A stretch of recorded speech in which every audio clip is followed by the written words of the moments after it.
Oi pessoal, tudo bem? Meu nome é CG, sou biólogo, botânico e eu tô aqui hoje para apresentar um pouquinho de uma planta que provavelmente todo mundo tem em casa, ou pelo menos a maioria das pessoas, mas muito pouco que a gente sabe sobre ela. Qual que é a planta? Essa aqui. Comigo ninguém pode. Essa daqui, excepcionalmente, é um pezinho que eu ganhei de uma amiga minha há uns meses atrás e veio literalmente um talozinho só. E eu falei, isso nem vai pra frente. E ela foi. E à medida que essa planta foi crescendo, eu senti muita vontade, mas muita vontade mesmo, de conhecer mais sobre ela. E aí eu resolvi fazer uma pesquisa. Então, galera, vem comigo. Eu tenho uma planta para te contar.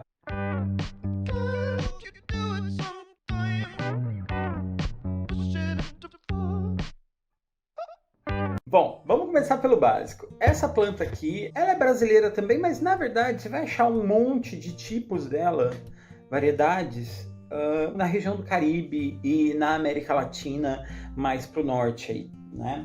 Desde a Colômbia até a Costa Rica, você vai achar milhares de espécies dessa plantinha. Geralmente as variações dela são os desenhos das folhas. Aqui no Brasil ela ficou conhecida como Comigo Ninguém Pode, mas os índios já conheciam ela e já conheciam ela por um outro nome que desculpa, eu não lembro. Na verdade eu acho que eu até lembro, mas eu tenho medo de falar besteira.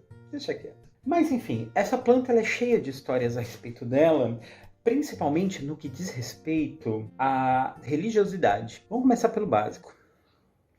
Comigo ninguém pode é uma planta que recebe esse nome porque com ela ninguém pode mesmo. É uma planta ariana, ela é perigosa. Na verdade, ela é dotada de algumas substâncias venenosas, tanto no talo dela quanto nas folhas dela, que tornam elas tóxicas. Essas substâncias, dentre elas estão o oxalato de cálcio, principalmente, que é tipo um sal mineral presente nas folhas. Nas folhas dessa planta, ela vai formar como se fossem microcristalzinhos. E se por alguma razão você entra em contato com essa substância, ingere essa substância, ela vai provocar uma queimadura química. Dependendo da dose, essa substância ela pode causar até paralisia dos rins, fígado. Então, tipo, mano, a coisa é séria. No passado, tem relatos, por exemplo, de escravos norte-americanos da região do sul dos Estados Unidos que relatavam que toda vez que eles precisavam ser castigados, era muito comum eles serem forçados a ingerirem um pedacinho do talo dessa planta. Aliás, lá nos Estados Unidos, essa plantinha ela recebe o nome de Dumb Cane, e esse Dumb Cane é por causa desse formato aqui. Ela parece uma cana, o que faz com que para eles essa planta seja chamada de a cana dos mudos. Que mudo? Qual que é o rolê? Bom, a história é bem simples.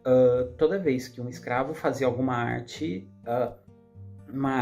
eles eram castigados, forçados a comer um pedaço dessa tal cana, do talo da planta. Dentro do organismo, além do tal do oxalato de cálcio que já provoca queimadura química, existe uma substância que foi descoberta há pouco tempo, aliás, chamada dambiquinina. Né? Essa substância provoca uma reação alérgica potentíssima que causa um inchaço da região da glote, incha a língua e faz com que a pessoa, além de ter uma falta de ar, né, ela possa ter inclusive uma parada cardiorrespiratória, ela perde a capacidade de articular a fala. Galera. Um detalhe legal para se dizer sobre isso é que até hoje ainda não se descobriu outros usos para essa substância, né? Aliás, na nossa história nós temos milhares de plantas que eram venenosas e que à medida que foram estudadas, descobriram que aquela substância que fazia mal, na verdade, poderia ser usada como remédio e não só como veneno. Não é o caso aqui ainda. Tantas histórias de negros escravizados, torturados, utilizando essa planta, fez com que essa planta entrasse para a história, principalmente na sua utilização nas religiões de matriz africana. A gente tem, por exemplo, o relato do uso dessa planta em ritos como banhos para afastar maus espíritos, e elas estão sempre plantadas também nos terreiros de Umbanda e de Candomblé, sempre com a ideia de trazer boas vibrações e afastar aquilo que é ruim. Os índios também utilizavam essa planta principalmente o extrato dela em flechas, também para matar adversários de tribos e disputas possíveis, afinal de contas é uma arma potente esse rolê. O que faz com que essa planta até hoje seja notícia em jornais, em revistas, com histórias de que animais comeram isso, crianças pequenas morderam, acharam bonito e tal, e aí se intoxicaram com a planta. Então, se você tem em casa, que é bem provável, mantém fora do alcance de animais e de crianças, tá? Só aqui já é um assunto legal pra gente falar, mano, que história da planta tem a ver com religião, né? E não é só com as religiões de matriz africana, tá? Na católica também tem espaço para ela, para vocês saberem do que eu estou falando. Essa plantinha é utilizada, por exemplo, como símbolo da festa do boi bumbá, junto com a espada de São Jorge. Aparece, por exemplo, na Semana do Boi, as pessoas colocarem nas casas lá na região norte, essas plantas na fachada da casa. E tem a ver com os santos homenageados e tal, no período junto com o boi. É legal dizer também que isso acontece aqui no Brasil, né? Que é exatamente uma colcha de retalho cultural. Mas essa plantinha que eu tô contando para vocês aqui tem outras histórias que mexem com a cabeça da gente, além dessa questão cultural, do tipo, mano, é uma planta que conta histórias que giram em torno aí de 1700, 1600 e até tempos mais remotos. Mas a parte que me causou mais espanto nas minhas pesquisas foi que o nome dela é uma referência interessante a uma pessoa. O nome científico desta planta é Dieffenbachia. Ela foi descrita por um austríaco chamado J. Scott, que veio para o Caribe, achou essa planta e fez a descrição. Uma coisa que todo biólogo faz quando descobre uma planta nova, faz o registro dela e manda para um herbário. O herbário vai ser um lugar que vai guardar o exemplar da planta, né, descrito, e se um dia você encontrar uma planta e quiser comparar com outras que já existem, você vai até um herbário. No caso, a primeira icicata, que é esse exemplar, né, seco da planta guardado, ela fica num herbário que fica em Viena, na Áustria. Todo mundo sempre acreditou que esse nome Dieffenbachia, que o Scott deu para essa planta, era homenagem a um médico naturalista, que também era austríaco e que viajou o mundo visitando lugares, conhecendo plantas, fazendo descrições, animais. Aliás, tem animais, inclusive tem uma galinha da Angola, uma espécie de galinha da Angola, que recebe o nome em homenagem ao Dieffenbach, médico naturalista. Ele era amigo do Charles Darwin, viajou pelo mundo também. Ele acabou a vida dele morando na Nova Zelândia, mas ele viajou o mundo. E aí, todo mundo achava que o Scott tinha dado o nome da planta em homenagem ao Ernest Dieffenbach.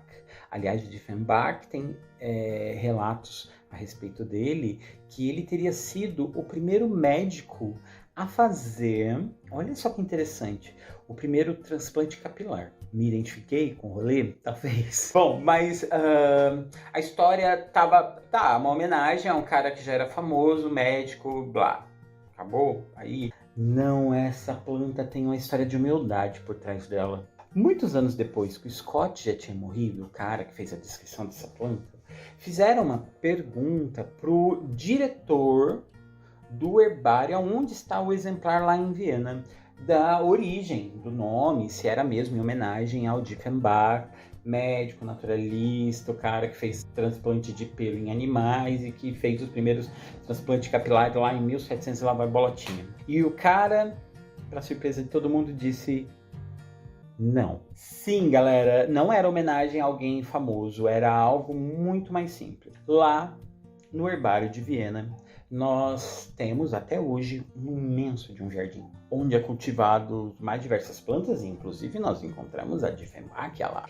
E descobriu-se que o Scott era muito amigo de um jardineiro em especial que trabalhava no herbário de Viena. Um cara muito humilde, um coração incrível, e que o Scott se afeiçoou muito a ele durante todos os seus anos de estudos lá. Quando ele descobriu, na verdade, quando ele fez a descrição dessa planta, a primeira coisa que veio à cabeça é essa planta, que era uma planta de índios, de negros, de crioulos, fazer homenagem a um cara simples, humilde, como todos esses povos que utilizaram essa planta na sua história. E foi aí que nasceu a Diefenbachia.